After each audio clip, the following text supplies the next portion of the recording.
Opa! Aqui é o Fernas e esse é mais um vídeo do canal. Hoje vamos terminar aqui a parte do livro de antecedentes, tá? Antecedentes é mais um dos vídeos aqui de como jogar, né, na V5. E ficou faltando, né, comentar sobre os antecedentes. Já falamos de tudo, né? De vampiro, atributos, perícias, predador, disciplinas, qualidades, defeitos. Falta falar antecedentes. Eu vou fazer um vídeo também sobre diferenças entre o sangue fraco, o neófito e o ancila na hora de fazer a ficha, tá? E depois vou fazer vídeos de lore sheets, tá? Vídeos curtinhos explicando opções aí de lore sheets para jogar. Além de faltar também aí o vídeo do livro dos lobisomens, que eu também estou trabalhando nele, tá bom? Então bora lá, sem mais delongas, bora ao vídeo. Vamos começar então. Antecedentes. O primeiro antecedente são os aliados, tá? Aliados são normalmente mortais, tá? Pessoas que vão ajudar você a fazerem certas coisas. Eles são antigos amigos, ou eles são amigos, parentes, enfim, pessoas que te ajudam no dia a dia, tá bom? Aliados é uma coisa muito cara no jogo, porque em tese não tem muita contrapartida. O cara faz isso porque ele acha você bacana, ele é um seu amigão. Tá? Ele não faz isso por dinheiro, ele não faz isso por sangue. Até, obviamente, você pode criar algum tipo de ideia que tenha uma certa necessidade de você fazer coisas por eles também. Então é até uma forma de você trazer missões ou quests ali pro jogo, o seu aliado te pedir ajuda para alguma coisa, dado que ele te ajuda, né? Mas a essência é que o aliado ele não tem uma necessidade, né, tão grande quanto o carniçal. Eu vou comparar muito o aliado com o carniçal, porque a figura do aliado é essencialmente a do carniçal. Só que ele não é tão obediente como o carniçal, porque o carniçal ele quer tomar o sangue do vampiro. Então, o carniçal faz tudo por você para você dar o sanguinho para ele. O aliado não. O aliado ele é um parça, né? Ele não vai ficar lá fazendo tudo por você. Mecanicamente falando, o aliado é pior do que o carniçal, porque ele é mais caro e ele faz menos, tá? Então, o que acontece? Você tem a efetividade, que é o conforte ao seu carniçal, ao seu aliado. Então, se ele é um mortal fraquinho, tipo, sei lá, um idoso, alguma coisa assim, ou num 4 pontos, se ele é um cara super fortão e tal, né? Às vezes até com poderes supernaturais, mágicos, alguma coisa assim, né? E o quão confiável ele é, né? Se ele aparece num tempo razoável, se é muito rápido ele aparecer, que é no caso de 3 pontos. Então o que acontece? Se você for ter um aliado super fortão e que ainda aparece a qualquer momento, você gasta 8 pontos, tá? Lembrando que o normal é você ter 7, né? Sem gastar XP, ou seja, é um poder que é um antecedente que é muito caro para entregar pouco, na minha opinião, tá? Eu acho que um carniçal humano ali que faz as coisas para você provavelmente vai ser muito mais útil, tá? E aqui tem alguns templates, né? Algumas de como você faz esses aliados, né? Como é que você faz os mortais, né? Então, por exemplo, um mortal fraco, que é esse aqui, esse aliado, ele vai ter 2 em 2 atributos, o resto vai ser 1. Ele vai ter 3 skills com 2, o resto 5 com 1. Ele não vai ter nenhuma vantagem, né? E você vai melhorando até um mortal super forte, que ele vai ser até mais poderoso que um vampiro aqui, tá? Aí o que acontece? Mas assim, esse é o aliado, né? E lembrando que antecedentes, você pode ter falhas também, né? Então você pode pegar inimigos que custam esses pontos, só que você ganha esses pontos como falha. Mas lembrando que o ponto da falha é sempre mais relevante que o ponto da qualidade para uma crônica. Porque você pode ter ali 7 pontos, se você é um neófito, 7 pontos de qualidade na hora que você faz a ficha, e apenas 2 pontos de falha, né? Então, um inimigo de 2 pontos tem que ser muito mais relevante para a crônica do que um aliado de 2 pontos, tá bom? Contatos. Contatos são aliados, de certa forma, mas eles não vão te ajudar a botar a mão na massa. Eles não vão sair lá com você para fazer algo. Eles vão ou te dar uma informação ou uma mercadoria, um item, tá? Então, assim, o contato não é só informação, pode ser item também. Ah, eu preciso de uma arma de fogo aqui e tal. Um contato vai lá e arruma uma para você. Ah, eu preciso de uma informação de onde pode estar um certo inimigo, um contato vai lá e arruma para você. Contatos, de forma geral, eles podem ser usados apenas uma vez por crônica. É evidente que se a crônica é muito longa, você pode permitir que o cara use o contato mais vezes, tá? Mas se é uma crônica curta, que você vai fazer ali 3, 4 sessões, eu não deixaria o cara usar o contato muito mais do que uma, ou no máximo 2 vezes, tá bom? A não ser que ele tenha muitos pontos de contatos e vários contatos, né? Aí tudo bem, aí tá usando cada um uma vez, né? Mas usar o mesmo contato mais de uma vez, não deixo 2 vezes de uma sessão, não é correto, mas posso deixar mais de uma vez para o crônica, se a crônica tiver um tempo razoável, e se for razoável o pedido, para que ele está usando o contato, tá bom? Fama. Fama é o quanto o seu vampiro, né, ele é famoso no mundo dos mortais, o quanto ele é famoso no mundo dos humanos, tá? E a fama vem sempre com aquela faca de 2 legumes, 2 gumes, né? A brincadeira de 2 legumes. Que o que acontece? Por um lado, você é conhecido e certas pessoas vão querer fazer coisas para você, porque você é conhecido, elas vão querer estar perto de você, vão querer tirar foto com você, vão querer te abraçar, vão te dar presentes. Por outro lado, você vai ser reconhecido aonde você for e você vai acabar parando na mídia o tempo inteiro. Então é muito complicado, né? Quando o cara tem aquela super fama, que todo mundo sabe quem ele é no mundo, é bem complicado para ele se locomover pelas cidades se ele não tiver disfarçado, alguma coisa assim, tá bom? E aí essa é a ideia, né, de 1 a 5 pontos, onde os 5 pontos o cara é famoso no sentido de que todo mundo conhece o cara, né? Tipo, sei lá, uma rainha na Inglaterra na época, né? Agora o rei da Inglaterra, todo mundo sabe quem ele é, né? E quem ela era. E um pontinho é tipo, sei lá, você conta piadas legais no stand-up comedy, ou você é um youtuber tem 10 mil seguidores, alguma coisa assim, tá? E obviamente tem os negativos, né? Você pode ser conhecido por ter feito algo ruim, ou por você ter um segredo de quebra de máscara, coisas desse tipo, né?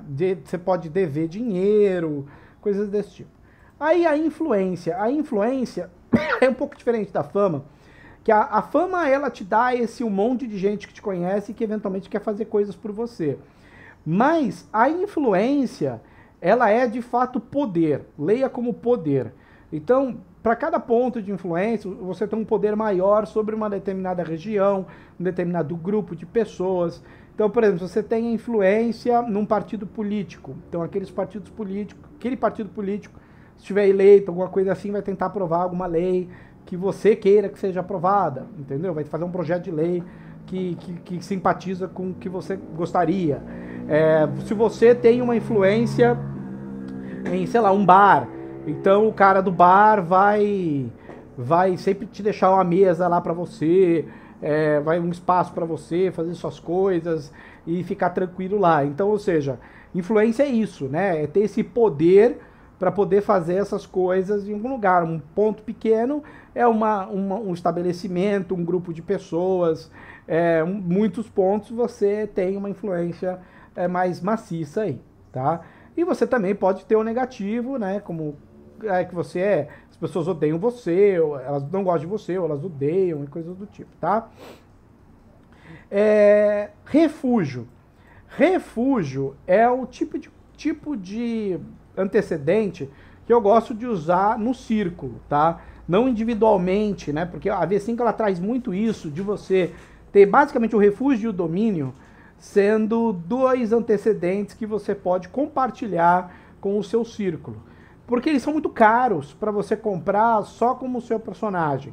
Mas se todo mundo no seu círculo, cada um, né, contribui um pouquinho na ficha, você acaba ficando com um refúgio e um domínio bem interessante, tá? Então o que é o refúgio?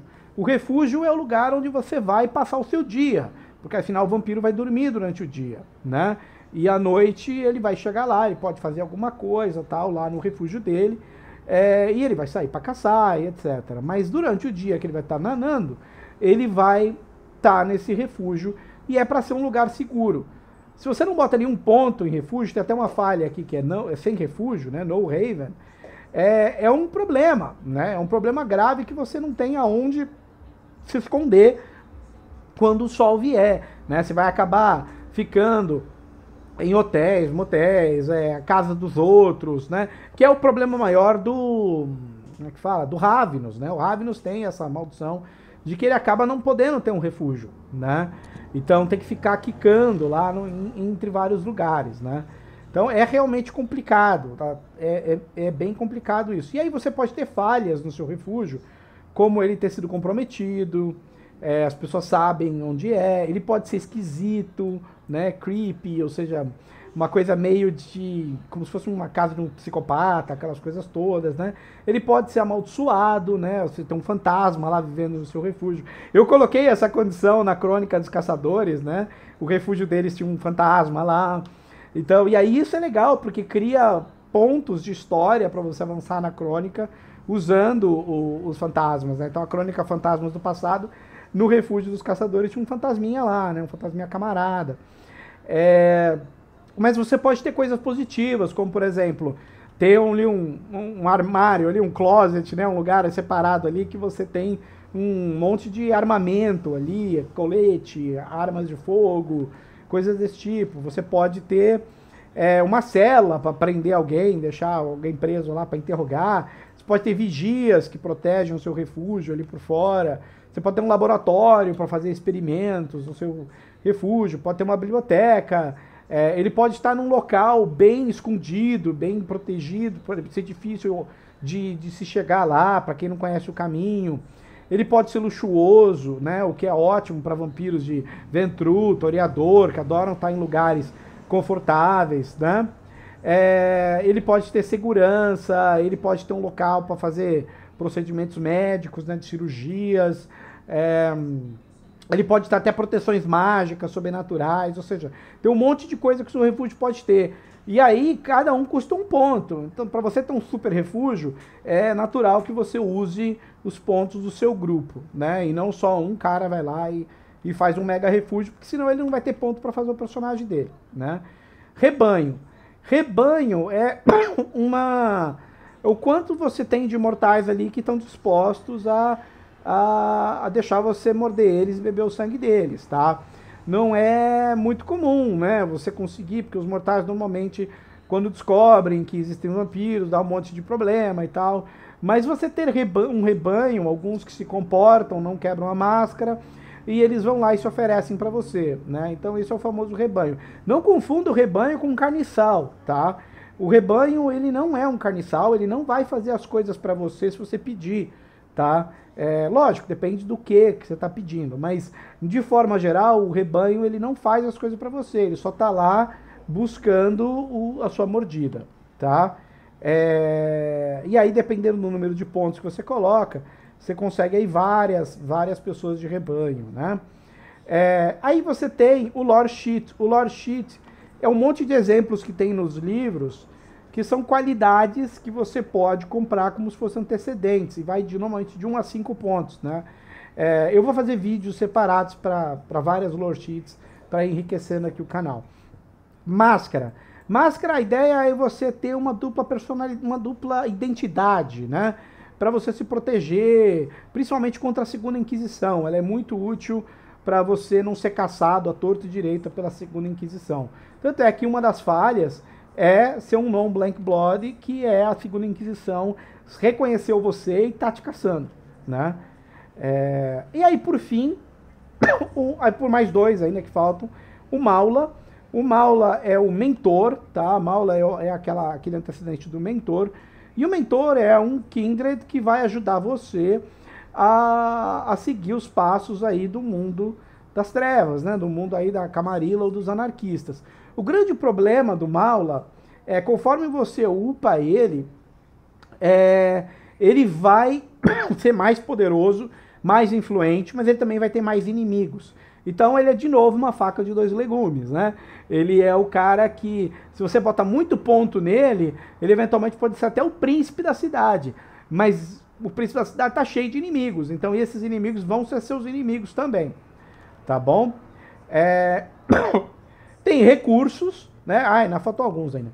Tem recursos, que é o quanto de bufunfa, né? Grana você tem, onde 0 pontos você é um mendigo, né? 1 ponto você é pobre, classe C, D, E, né? 2 pontos você já é uma classe média confortável, né? 3 pontos você é rico, 4 pontos você é milionário, 5 pontos você é o Bruce Wayne, tá? E aí tem os carniçais, que eu já comentei, os retainers, que eu já comentei, né? Na outra, lá no começo, que ele é um aliado, essencialmente, só que é um aliado muito mais fiel a você, porque ele está conectado pelo sangue, né? E aí o preço é você ter que ficar dando sangue para ele, pelo menos uma vez por mês ali, para manter a vontade dele lá, né? E aí, ao mesmo tempo, você pode pegar a falha de Stalker, que era um cara que, eventualmente, foi o seu Ghoul no passado, o seu Carniçal, né, Retainer, e ele é tudo a mesma coisa, esses são sinônimos, mas aí, hoje em dia, ele não é mais e ele fica te seguindo, fica te enchendo o saco lá, tá? Status é a mesma coisa da influência, só que, em vez de ser no mundo dos mortais, o status é no mundo dos kindreds. Então, qual que é a sua posição dentro dos anarquistas, ou qual que é a sua posição dentro da Camarilla, né? Pô, você é o xerife da Camarilla, então você tem um status alto, né? Você é a Árpia, você é o porteiro, você é o mensageiro, você é o príncipe, cada um desses aí vai ter um status diferente dentro da Camarilla, né? O príncipe, obviamente, vai ser o mais elevado, né? E aí, por fim, o domínio, tá? O domínio, o que é o domain ou domínio, né? O domínio é o espaço que você tem para o seu círculo caçar e ficar relativamente seguro nesse espaço. A gente tem que lembrar que a Camarilla é um governo medieval, de senhoria e vassalagem, onde você tem o príncipe e os nobres, os vassalos, os primogênitos, os líderes dos clãs. E aí, tudo envolve respeito. Quanto mais você entrega para a Camarilla, em tese, mais a Camarilla te premia, né? E qual que é o prêmio que a Camarilla te dá? São os domínios, tá? Ela vai ampliando o seu domínio. É a ideia do príncipe dando feudos para os nobres, né? Aumentando os feudos. Então, isso são feudos. Tenta entender isso. É um pedaço de terra, literalmente, que você vai ter, e nesse pedaço de terra, você que vai mandar nele, tá? Então, a ideia do domínio, assim como do refúgio, é um antecedente do círculo, tá? Que faz sentido o seu círculo ter um domínio específico. Normalmente o refúgio vai estar dentro desse domínio e você vai ficar protegido ali, tá bom? A ideia é que o domínio, o principal efeito dele é a caçada, a rolagem de caçada que você faz do seu predador, que varia conforme o seu predador, desculpa. Você rola dados e você tem uma dificuldade para conseguir ter o sucesso e obter a sua presa e obter o sangue. Entretanto, se você está no seu domínio, essa dificuldade é muito baixa, né? E se você está fora do seu domínio, essa dificuldade é muito alta, tá? E tudo implica em basicamente 2 coisas. O quão interessante é o seu domínio, se o seu domínio tem bastante gente, ele é populoso, ele é grande, e aí acaba tendo bastante pessoas para você caçar, né? Quanto mais pontos você pode ir aumentando esse tamanho do domínio, que é exatamente o que ele chama aqui de chassi, né? Esse chassi é essencialmente o tamanho da geografia do seu domínio. O seu domínio é tipo uma quadra, ou é um parque grande, ou é um bairro, ou vários bairros, ou uma pequena cidade, enfim, qual que é o tamanho do seu domínio, tá? E aí, nesse sentido, dentro desse domínio, o quão populoso ele é, porque não adianta ele ser, o cara te dá um puta terreno gigante, mas não tem ninguém morando lá, então aí não é interessante, entendeu? Pode ser um terreno gigantesco, mas se não tiver população lá, ele vai ser um pontinho no máximo, entendeu? Então essa é a ideia. E aí você também tem o lien, que é o quanto do seu domínio o seu círculo é infiltrado ali, né? Porque é um domínio novo. Você acabou de receber esse pedação de terra, mas você não sabe como funciona, quem manda lá, quais são as pessoas, quais são as empresas, como que a população vive lá. Você não faz a menor ideia, entendeu? Você acabou de chegar lá e beleza, você não conhece nem quais são as ruas, quais são as baladas, quais são... Você não faz não tem o menor conhecimento disso. Então é como se você pegou os pontos de domínio e comprou chassi, mas não comprou lien, né? Você não tem influência ali dentro, tá? Nesse domínio. E o portilhão, que é meio que a segurança, né? Tipo, você compra e outros vampiros, outras pessoas ajudam você a se protegido ali dentro desse domínio, né? É uma espécie meio de um segundo refúgio para você. Só que é um refúgio de bairro. Um grupo entra no seu domínio, né? Você fica sabendo que tem um vampiro lá no seu domínio e tal, e o cara invadiu a sua terra, né? Então, inclusive, muitas vezes pontos de crônica. Eu estou jogando dos mortos lá com o Sérgio na Twitch, um dos grandes pontos ali do arco é que teve uns vampiros que invadiram o nosso domínio e a gente tem que se livrar deles, né? Mas esse é o ponto central. Você essa questão da segurança também, tá? E obviamente um círculo que não tenha domínio vai ser um círculo muito difícil de caçar, porque é bem nessa ideia, se você não manja nada de um círculo, de um local, e você não é o seu domínio, você não manja nada, e você vai caçar nesse local, é dificuldade 6. Você precisa de 6 sucessos para conseguir achar uma vítima e conseguir caçar sem ser detectado, sem se ferrar e tal. Se você tira menos sucessos, eventualmente você acha alguém, mas o vampiro lá, que é dono do domínio, vai ficar sabendo que você mordeu alguém lá no domínio dele. E se você tirar poucos dados, você nem acha ninguém, né? Porque você não conhece o local.